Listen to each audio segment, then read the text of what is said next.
శుభోదయం. అమ్మ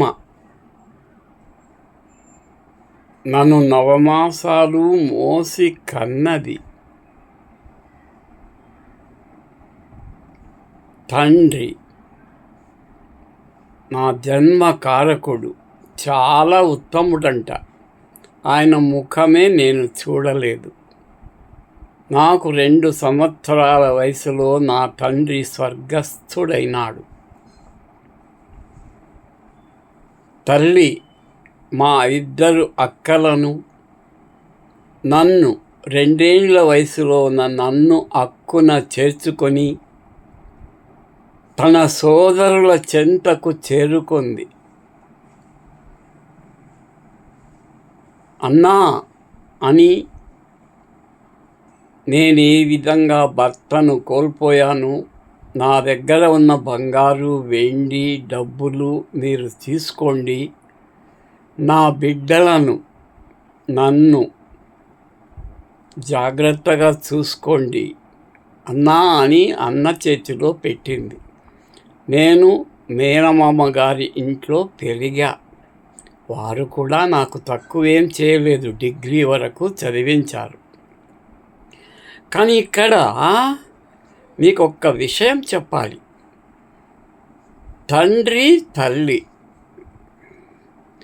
తండ్రి కోల్పోతే తల్లి బిడ్డలను ఎన్ని కష్టాలైనా, అవేవో కష్టాలంటారే, ఎన్ని కష్టాలైనా కష్టాలైనా పడి బిడ్డలను కాపాడుకుంటుంది. అంట్లు తోమైనా, కూలికి వెళ్ళైనా, రాళ్ళు పగలగొట్టైనా, ఎండలో రక్తం చెమటగా మార్చి చిందించి అయినా బిడ్డలను పెంచుతుంది తల్లి. అది నా సొంత అనుభవం.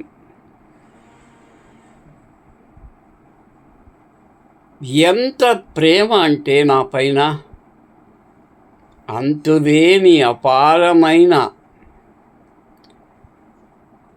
ప్రేమ. Mother's love is unconditional. ఆమె ఏమీ కోరదు. తన ప్రేమకు బదులుగా నీవు నాకు అది తెచ్చిపెట్టు, చీర కొనిపెట్టు, నగలు చేయించు అని బిడ్డలను కానీ భర్తను కానీ అడగదు. తల్లి ప్రేమ ఆగి రాదు, పుట్టదు. Mother's love is perpetual.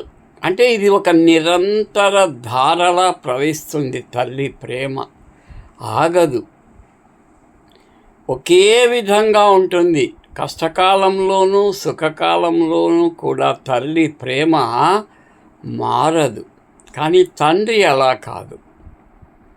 తండ్రి మనం ఏదైనా కోరితే ఆ క్లాస్లో ఫస్ట్ రా, కొనిస్తా. కండిషనల్ లవ్ తండ్రిది. ఎంత బాగా చదువుకున్నా ఇంకా చదువుకోవై 2 దెబ్బలు వేస్తాడు. ప్రోగ్రెస్ రిపోర్ట్లో సంతకం పెట్టేటప్పుడు ఇన్ని తక్కువ వచ్చాయి, 98 వచ్చాయి మ్యాథ్స్లో, 100కి 100 రావాలి అని చివాట్లు పెడతాడు. తన్ని అలా కాదు. అమ్మా లెక్కల్లో 35 వచ్చినాయమ్మా, ప్రోగ్రెస్ కార్డు డాడీకి ఎట్లా చూపించేది అంటే, మంచి మార్కులే కదా, 35 మార్కులు వచ్చాయి, ఇంకేమి, నేను సంతకం చేయిస్తా అంటుంది తల్లి. కాబట్టి తల్లినే మొట్టమొదట మన ప్రత్యక్ష దైవాలలో దేవతలు ఉన్నారో లేదో మనకు తెలియదు. మనం చూసారా, విగ్రహాలు చూసాం, దేవాలయాలు చూసాం అంతే, ఫోటోలు చూసాం అంతే. ప్రత్యక్ష దైవం మన తల్లి. ఆమెకే అగ్రతాంబూలం.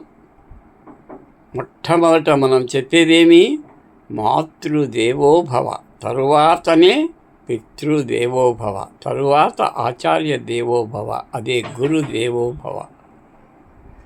ఇలా ఉంటుంది తల్లి యొక్క గొప్పదనం. కాబట్టి తల్లి అనేటువంటి 2 అక్షరాలు ఉన్నాయే, అది ఏ భాషలో అయినా చూడండి. మా అంటారు హిందీలో, మాత అంటారు సంస్కృతంలో, అమ్మ అంటాం తెలుగు భాషలో. ఏ భాషలో పిలిచినా ఆ పదం ఒక అమృత తుల్యం, ఒక దైవత్వంతో కూడినటువంటి పదం. ఆ తల్లిని పిలిచేటువంటి అనురాగభూరితమైనటువంటి అమృత తుల్యమైనటువంటి అభిమానం, ప్రేమతో తల్లిని పిలుస్తాం. కాబట్టి నేను చెప్పేది ఒకటే, మన తల్లిదండ్రులు ఎన్నో కష్టాలు పడి బిడ్డలను పెంచేవాళ్ళు. గతంలో కష్టకాలంలో ఆ రోజుల్లో 5వ తరగతి వరకు చదివితే అబ్బా 5వ తరగతా, 7వ తరగతి వరకు అయితే అమ్మా 7 చదివాడా, ఇక 10th చదివితే అమ్మో 10వ తరగతి చదివాడంట అని చెప్పుకునేవారు. ఆ కష్టకాలంలో పిల్లలను చదివించే బదులు కూలికి పంపితే డబ్బులు వచ్చేవని ఆశపడేవాళ్ళు. ఎందుకంటే ఆ రోజుల్లో రెక్కాడితే కానీ డొక్కాడదు. 10 సంవత్సరాల పిల్లలను కూడా కూలికి పంపేవాళ్ళు, పనికి పంపేవాళ్ళు. చెడు కాలం అండి. మన స్వతంత్రం రాకముందు మనకు చాలా చాలా గడ్డు కాలం. ఒకవైపు ఆ తెల్ల దొరల దౌర్జన్యం, పండిన పంటను పండినట్లే లాక్కొని వెళ్ళేవారు. రుసుముల పేరిట, పన్నుల పేరిట ప్రజలను నిరంతరం దోచుకొని వెళ్ళేవాళ్ళు ఆ తెల్ల దొరలు. అంతటి కష్టకాలంలో పిల్లలను పెంచడం, కుటుంబాన్ని నిర్వహించుకోవడం తల్లిదండ్రులకు అంత సులభం కాదు. వాళ్ళు ఎన్నో కోరికలు అణుచుకొని ఎన్నో త్యాగాలు చేసి పిల్లలను పెంచేవాళ్ళు. పిల్లలు కూడా పెద్దయి తల్లిదండ్రులను అంతే బాధ్యతగా చూసుకునేవాళ్ళు. వాళ్లకు ప్రత్యేకంగా ఏర్పాట్లు చేసేవాళ్ళు. కాలు కింద పెట్టనివ్వకుండా కోడలు సేవించేది అత్తగారిని. కొడుకు కూడా తల్లికి, తండ్రికి ప్రేమ, అనురాగం అనేది పుట్టెడు గంపెడు తెచ్చి కురిపించేవాడు. వాళ్ళు కూడా ఎంతో సంతోషంగా ఉండేది. ఆ కుటుంబం అనేది నిజంగా అంటే కూడా ఉమ్మడి కుటుంబంలో ఉండేటువంటి గొప్పదనం ఏమంటే ఒకరి కోసం ఒకరు త్యాగాలు చేసుకునేవాళ్ళు. ఒకరి కోసం ఇంకొకరు పస్తులు ఉండేవాళ్ళు. ఒరే ఇంకా చిన్నోడు బాగా ఇంకా తినలేదురా పెద్దోడా అంటే పెద్దోడు ఇంకా పెట్టు అంటున్నాడు. పెట్టాలి, కష్టపడి వచ్చాడు.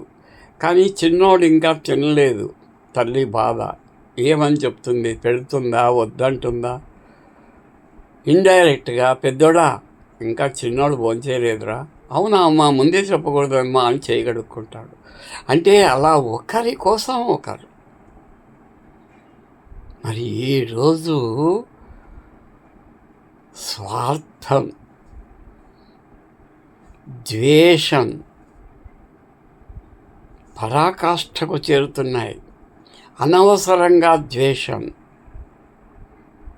అనవసరంగా కక్షలు, కార్పణ్యాలు. సొంత ఒకే తల్లి కడుపున పుట్టిన బిడ్డలు ఎంగిలి పాలు అన్న తాగిన ఎంగిలి పాలు తాగే తమ్ముడు కూడా అన్న మీద కక్ష.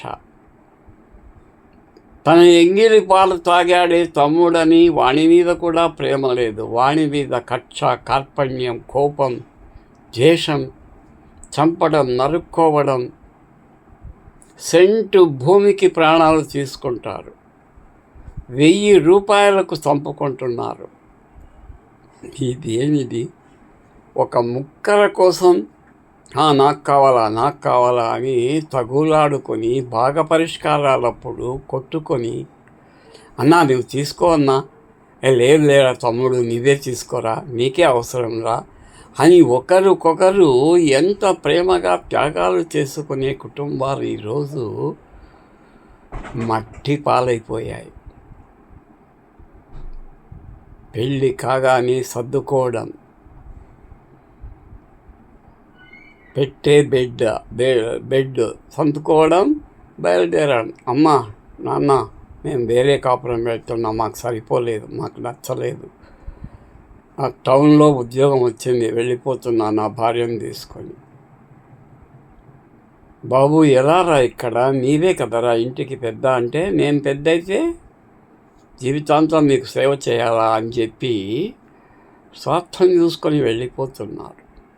అన్నా తమ్ములు బాగా పరిష్కారాల పేరిట వేరు కాపురాలు పెట్టేస్తున్నారు. తల్లిదండ్రులను ఎవరు పంచుకునేదంటే, అమ్మను పంపు, నేను తీసుకెళ్తా, నాన్న నువ్వు తీసుకెళ్ళు. అమ్మ ఎందుకు నీకు? అమ్మ ఇంట్లో పని చేస్తుంది, పని మనిషి జీతం మిగులుతుంది, ఇక్కడ అన్నం పెడితే చాకరీ, బండ చాకరీ చేస్తుంది. అమ్మ నాన్నకి కూర్చోబెట్టి పెట్టాలి, నువ్వు తీసుకోపో, నాకు నీ డాడీ వద్దు, నీవే తీసుకో, డాడీ డాడీ అంటావు కదా, నీవే తీసుకో అంటాడు అన్న తమ్ముడిని. ఏమి కాలం నిజంగా, ఇది తలుచుకుంటే కళ్ళల్లో నీళ్ళు వస్తాయి. అలా అని మరీ మంచి వాళ్ళు లేరని కాదు, తల్లిదండ్రులను పార్వతీ పరమేశ్వరులా చూసుకునే కొడుకులు ఉన్నారు, అత్తమామలను పాదపూజ చేసి గౌరవించే కోడళ్ళు ఉన్నారు, కొడుకులు ఉన్నారు, అల్లుళ్ళు ఉన్నారు, లేదని కాదు.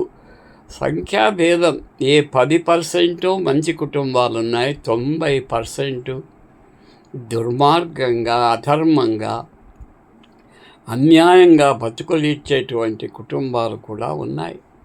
కానీ తప్పదు కదా, మార్పు అనేది సహజం. కాలం మారుతూ ఉంది, జ్ఞానం, విజ్ఞానం, శాస్త్రం పెరుగుతూ ఉంది. ఎప్పుడైతే శాస్త్ర సాంకేతిక విద్యలు పెరుగుతాయో, పురాణాల మీద, ఇతిహాసాల మీద, వేదాల మీద, ఉపనిషత్తుల మీద, దైవం మీద, భగవంతుని మీద, పెద్దల మీద, తల్లిదండ్రుల మీద గౌరవం సన్నబడిపోతూ ఉంది. ఎంత సన్నబడిపోతూ ఉందంటే చివరికి కంటికి కనిపించనంతగా సన్నబడిపోతూ ఉంది. కాల మహిమ అంటే మనుషుల మార్పు. కాలం మారదు, మనుషులే మారుతున్నారు. తల్లిదండ్రులు వృద్ధులైపోయారు కదా, జాగ్రత్త, ముందు జాగ్రత్త పడండి. తొందరపడి మీ ఆస్తులు అందరికీ పనిచేసి మీరు వట్టి చేతులతో అడుక్కు తినే దిక్కుమాలిన పరిస్థితి తెచ్చుకోకండి. ఆస్తి కానీ, నగదు కానీ, బంగారు కానీ మీ పేరు మీద మీరు దాచుకున్నారంటే వాటి కోసమైనా, అవి మీరు వాళ్ళకు ఎప్పుడో ఒకరోజు ఇస్తారనే ఆశతోనైనా మీకింత పిడికెడు అన్నం పెడతారు, ఒక చిటికెడు ప్రేమ చూపిస్తారు. లేదంటే పిడికెడు అన్నం లేదు, చిటికెడు ప్రేమ లేదు, వీధి పాలైపోతారు, కష్టాల పాలైపోతారు. తస్మాత్ జాగ్రత్త, జాగ్రత్త, జాగ్రత్త.